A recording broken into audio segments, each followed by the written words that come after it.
সূরা ইখলাস কখন পাঠ করলে সাথে সাথে ফলাফল পাবেন? ভালো করে বুঝেন।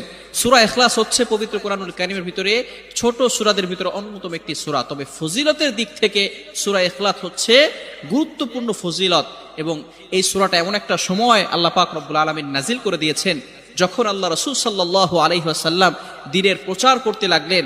এমন সময় আল্লাহ পাক রব্বুল আলামিন এক আল্লাহর দাওয়াত দিতে লাগলেন। তখন কাফেররা আল্লাহ রাসূল সাল্লাল্লাহু আলাইহি সাল্লামকে কোশ্চেন করলো যে, মুহাম্মদ, তুমি তো এক আল্লাহর দাওয়াত দাও, আমরা তো কোটি কোটি দেবতার পূজা করি, তারা আমাদের সমস্যার সমাধান করতে পারে না। তুমি যে আল্লাহর দাওয়াত দাও সেই আল্লাহ কয়জন এবং সেই আল্লাহর সন্তান আছে কিনা?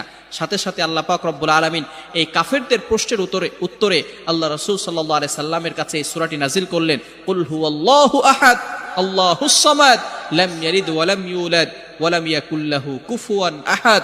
আল্লাহ পাক রব্বুল আলামিন এক, অদ্বিতীয়,